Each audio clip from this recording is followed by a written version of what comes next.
Hello guys! Good morning, good afternoon, or good evening po sa lahat kung saan man tayo sa sulok ng mundo. Ngayon guys ay update tayo para sa ating tanim, yung ating niyog, dwarf coconut. 2 years pa lang siya pero ang dami na niyang bunga. Ngayon ipakita ko sa inyo at para excited din kayo.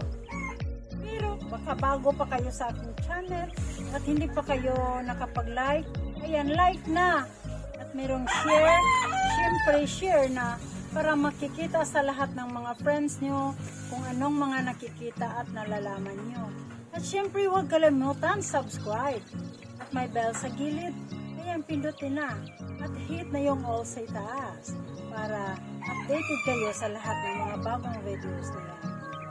Kaya ngayon guys, tara na, samahan nyo na ako para puntahan na natin yung ating dwarf coconut. Tara guys. Ayan na guys, yung ating bunga ng ating dwarf coconut, diba? Pero sa una guys, ipakita ko sa inyo, ganito lang siya kababa. Yan, mubo lang siya guys. Pero ngayon, nakadalawang taon na siya. Nagkaroon na siya ng bunga. At ito yung bunga niya guys. So, ayan, tingnan nyo guys. Ang laki, diba? Yan, dwarf coconut daw siya, pero ang laki ng kanyang bunga. Ayan. Pero isa lang siya, tapos pinapatanda namin para makuha din namin para i-ano namin na magkaroon din ng another coconut tree. Ayan. Ngayon guys, ayan, medyo matanda na siya pero hindi pa namin tinatanggal para dyan lang siya at para madali lang natin itanim. Ngayon punta tayo sa ibang bunga guys, dito guys. So, ayan. Ito yung pangalawang bunga niya guys. Diba? Ang baba lang guys, no? Ayan, oh. Ayan. Ito yung pangalawang bunga niya. Dapat sana ay 7 ito. Kaso lang, ang daming langgam dito. Ayan, nung maliit pa siya, ang daming langgam. Kaya nilalagyan ko ng abo. Yung ash ba? Abo. Pero bawal pala yun lagyan ng ash kasi init daw yung ash. Kaya matatanggal pala sila pag nilalagyan mo ng ash. Buti na lang mayroong 3 natira.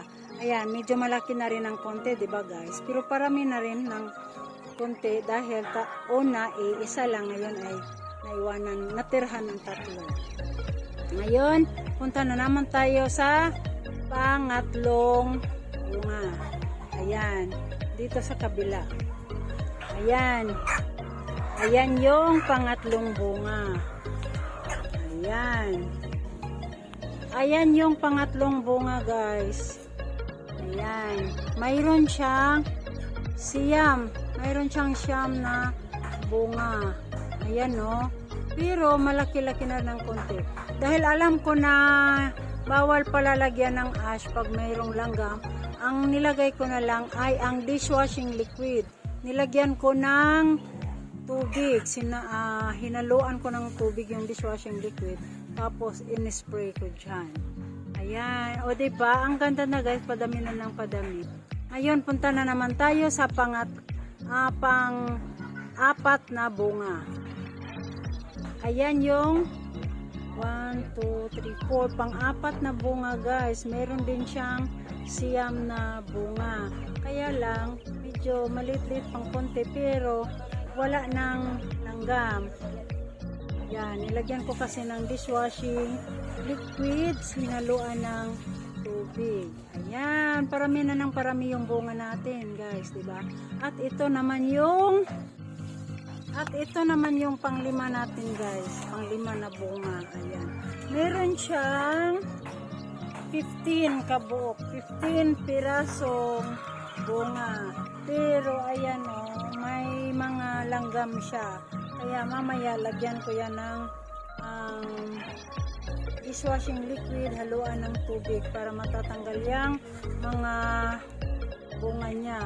Pero banlawan din para hindi mamamatay, 'di ba?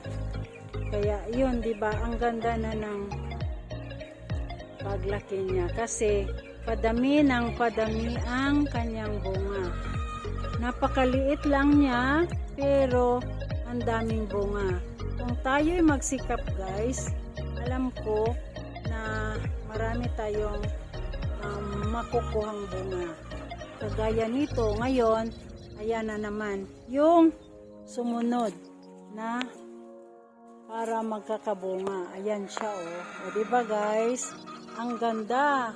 Kaya yan malaki. Baka mas marami pang bunga dyan sa loob. O kahit ilan lang ang bunga, alam ko naman na kung ano lang ang ibigay ng Panginoon, ay ganun din ang tatanggap natin sa pusang loob na masayang masaya. Ngayon, at ito na naman ang susunod. O, diba guys, ayan na naman yung susunod. O, di maghintay na lang tayo sa blessings na ibibigay ng ating Panginoon. Tapos, mayroon pa doon sa kabila, mayroon pa ditong sunod na alam ko magkakaroon pa ito ng maraming bunga. Ayan, puntahan natin yung sunod guys. Ayan guys, o, diba? Nakita nyo guys, ito. Ayan, o, diba? Pero maliit pa lang siya. Ayan, o, maliit pa lang siya, diba? Ito. Kita nyo guys, maliit pa lang siya. Pero, ayan, alam ko magkaroon na rin yan ng maraming bunga. Nandito lang pa yung ano niya, kaya batang-bata pa talaga siya. Diba? Kaya kung magsikap lang tayo, magkaroon tayo ng maraming bunga. O, diba? Ayan, o, malaki na ng konti. Kaya, makakain na natin yan. Pwede na tayong makakasalad niyan pag i-harvest na natin. Itong tatlo, alam ko, malapit na ito. Ito na yung makakuha tayo na pang salad. Kasi meron naman tayong pagkukuna na para itanim natin ulit. Diba? Kaya napakadami guys, diba? Ang dami talaga. Kahit na maliit pa siya, no? Maliit pa siya pero nagkaroon na siya ng maraming bunga. Oh.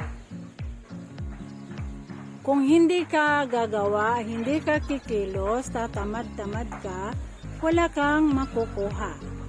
Pero ngayon, dahil nagsisikap ka, naghirap ka at nagsisikap, inalagaan mong mabuti yung tanim, kaya ayun, mayroon kang makukuha. Mag-harvest ka at iluto mo, gawin mo salad, ayun, buhay na buhay ang ating tiyan. O diba guys? Kaya guys, kung ano man ang iyong nakikita ngayon at ano man ang iyong nakukuha, sana din ma-share ninyo. Baka naman hindi pa kayo nakapag-share at nakalimutan nyo. Yan, like na at i-share na para naman yung mga kaibigan nyo ay makakuha din ng ganito. Kaya baka gusto nyo rin magkaroon ng bungang ganito, or gusto nyo magkaroon ng ganito, mag-comments lang kayo para mapadalhan ko kayo. Ayan, gawin ko ito para may padala ko sa inyo ng maayos at makuha nyo rin ng maayos. At kailangan lang na mag-comments kayo sa baba, mag-like kayo at mag-comments para mapadalhan ko kayo. Ayan. Lalo na pag malapit lang kayo, pag dito kayo sa Negros. Ayan, mapadalhan ko kayo. Kaya maraming salamat po sa inyong lahat. Ayan. So sana guys, nagustuhan nyo ang video. At ayan, like na. At para naman makita sa mga friends nyo kung anong mga nakikita nyo. Diretso share na. Kaya lang, baka nakalimutan nyo para updated kayo sa aking mga videos. Ayan. Diretso, subscribe hit my bell sa gilid. Pindutin na. At hit na yung all sa itaas para ma-notify kayo sa lahat ng mga bagong videos na i-upload.